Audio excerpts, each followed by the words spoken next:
Hello, good morning, welcome everyone to our new video. आज हम बात करेंगे सीएस एग्जीक्यूटिव जून 2026 की एग्जाम स्ट्रैटेजी की। ये वो स्ट्रैटेजी होगी जो आपको हेल्प करेगी श्योर शॉट एआईआर लाने में और सीएस एक ही अटेम्प्ट में क्लियर करने में। ये वो स्ट्रैटेजी है जिसने मुझे हेल्प की थी रैंक लाने में और आपको भी श्योर शॉट हेल्प करेगी। तो हम अपनी अगर स्ट्रैटेजी की बात करें डायरेक्ट बिना इधर उधर कुछ बात किए, तो हम सबसे पहले ये देखेंगे कि हमारे पास कितने मंथ्स बचे हैं। अभी अगर हम पढ़ाई स्टार्ट कर रहे हैं आफ्टर आर CSEET एग्जाम, ठीक है, जो कि अभी जून में होगा, जो कि होगा हमारे जैन 10th को, और अगर कोई दिक्कत आई तो 12th को। तो हम इसके बाद अप्रोक्स अगर हम मान ले तो हम अपनी पढ़ाई स्टार्ट करेंगे अप्रोक्स एक हफ्ते बाद, यानी कि सीएस एग्जीक्यूटिव, ठीक है, जून 26 के लिए हम पढ़ाई स्टार्ट करेंगे स्टार्टिंग फ्रॉम, कब से हम स्टार्ट करेंगे? 20 जैन से, ठीक है। तो मान ले तो हमारा पूरा एक तो जैन चला जाएगा, क्योंकि बचे 11 दिन। 11 दिन तो आपको रजिस्ट्रेशन करने में प्लस क्लासेस ढूंढने में और ईटीसी कामों में निकल ही जाएगा, एक्साइटमेंट में, पार्टी में, दोस्तों को पार्टी देने में, ठीक है। तो अगर हम बात करें तो हमारे पास बचेंगे लगभग 4 महीने। जो हमारे 4 महीने कौन से होंगे? 4 मंथ्स। 4 मंथ्स कौन से होंगे हमारे? 4 मंथ्स होंगे हमारे फेब, मार्च, अप्रैल और मई, ठीक है। तो हम ये अज्यूम करके चलेंगे कि आप जो है 1 फेब से एकदम पढ़ना बैठने शुरू कर दोगे। तो सबसे पहले हमें क्या देखना है? सबसे पहले हमें देखना है कि हमारे पास नंबर ऑफ डेज कितने होंगे।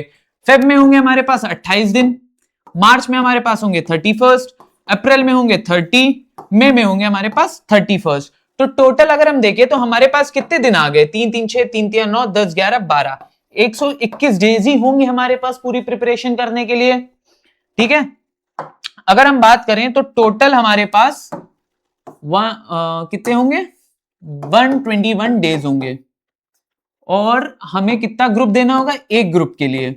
अगर आप बोथ ग्रुप हैं तो फिर आपको बहुत तगड़ी मेहनत करनी पड़ेगी, सब कुछ त्यागना पड़ेगा, नींद, चैन, धर्म, मन सब त्याग के आपको सिर्फ एक ही काम करना पड़ेगा, वो होगा आपकी पढ़ाई। तो बिना वीडियो को बहुत ज्यादा लंबा किए मैं बताता हूं कैसे पढ़ना है। आपको सबसे पहले अपने टोटल ग्रुप देखने हैं कि आप कितने ग्रुप दोगे, और उसमें आपको सब्जेक्ट देखने की। अगर अभी मैं यहां पे बात करूं तो यहां पर JIGL है हमारे पास ग्रुप 1 में, कंपनी लॉ है, SBILL है, ठीक है, और हमारा CAFM है। तो हम बात करें अगर JIGL में तो हमारे पास 18 चैप्टर है, कंपनी लॉ में 20, SBILL में 19 चैप्टर है, 20 चैप्टर है एक्चुअली, और CFM में हमारे पास कुछ 18 या 19 चैप्टर हैं, ठीक है। तो टोटल हमारे 76 चैप्टर बनते हैं। अब ऐसा तो होगा नहीं कि आप एक दिन में एक चैप्टर खत्म कर लो, CFM को आपको ज्यादा से ज्यादा टाइम देना ही देना पड़ेगा। इसीलिए आपको सबसे पहले क्या करना है कि आपको अपना एक टाइम टेबल बना लेना है। टाइम टेबल कैसे बनाओगे? टाइम टेबल आप ऐसे बनाओगे कि वो टाइम वाइज नहीं होगा, वो आपके कर्म वाइज होगा, कि आपको सुबह क्या पढ़ना है, दोपहर में क्या पढ़ना है, शाम को क्या पढ़ना है। और अगर आप कॉलेज जाते हो या आप जॉब भी करते हो साइड बाय साइड, तो आपको उसी हिसाब से मैनेज करना होगा कि कब आप जॉब से आते हो और कितनी देर है आपके पास। 2 घंटे है तो 2 घंटे में आप कौन सा सब्जेक्ट पढ़ सकते हो। अगर आप अर्ली वेकर हो तो आप सुबह उठ के कौन सा सब्जेक्ट पढ़ सकते हो। ये होली आप पे डिवाइड रहेगा, लेकिन इन सबसे पहले आपको करना पड़ेगा नो डिस्ट्रैक्शंस। नो डिस्ट्रैक्शन कैसे आता है? ये ऐसे आता है, अगर आप कहीं नहीं जाते हो तो आप अपना एक बटन वाला फोन ले लो, अगर वो भी नहीं है तो फोन स्विच ऑफ करके रख दो साइड में, तब पढ़ने बैठो। और अगर आप जॉब गोइंग हो तो जॉब से घर आते ही अपना फोन कर दो स्विच ऑफ। आफ्टर रिलैक्सिंग और सारी चीजें करने के बाद, घर पे बात करने के बाद, आप सीधे अपना फोन कर दो स्विच ऑफ। उसके बाद किसी का फोन उठाना ही नहीं है। उसके बाद आपको इसमें देखना है, डेली टाइम टेबल बनाना है। टाइम टेबल के साथ साथ आपको यह देखना है कि आप लाइव लेक्चर्स ले रहे हो या फिर रिकॉर्डेड लेक्चर ले रहे हो। अगर आप जॉब पे जाते हो तो आप ऑब्वियसली बात है रिकॉर्डेड लेक्चर लोगे।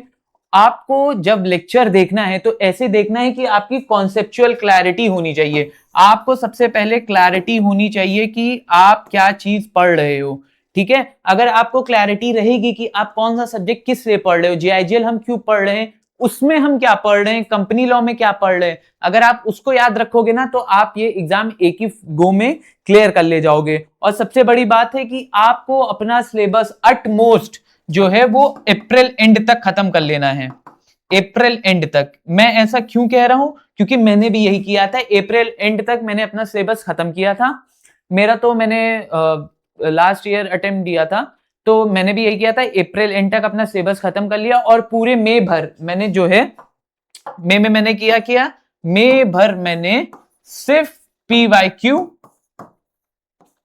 प्लस स्कैनर और सेल्फ स्टडी की थी। दो मैं पहले भी सेल्फ स्टडी से पढ़ता था, यूट्यूब के फ्री मटेरियल से पढ़ता था, उसके बाद भी मैंने रैंक सिक्योर की है। ठीक है, अगर आपको उसका पूरा PDF टाइम टेबल वगैरह का चाहिए कमेंट में बताइएगा, आपको प्रोवाइड हो जाएगा।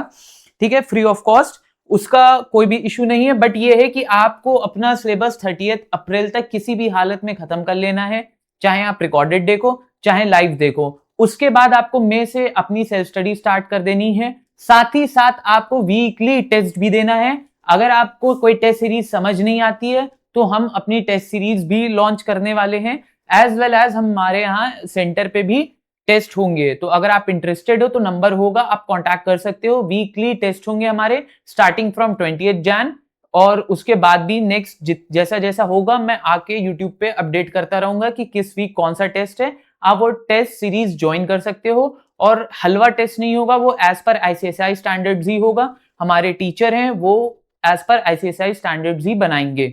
ठीक है, तो वापस आते वीडियो के टॉपिक पे। आपको मई में PYQ, जितने भी PYQ हैं, आप ये मत देखो कि सिलेबस चेंज हो गया है तो मैं ये PYQ पढ़ूं कि ना पढ़ूं।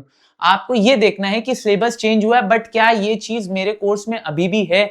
जब आप अप्रैल तक अपना कोर्स खत्म कर लोगे तो आपको पूरा आइडिया हो जाएगा कि ये चैप्टर्स मेरे सिलेबस में है, ये नहीं है। ठीक है, तो आपको सिमिलरली वैसा ही करना है कि आपको पर्टिकुलरली चैप्टर के क्वेश्चंस उठा के देखने हैं। आप स्कैनर लगाओगे, स्कैनर में वो सारे क्वेश्चंस होंगे, तो इससे आपको आंसर राइटिंग में हेल्प होगी। हम लोग भी आंसर राइटिंग की क्लासेस लेते हैं, इंटरेस्टेड हो फिर से वही नंबर है, बात कर सकते हो।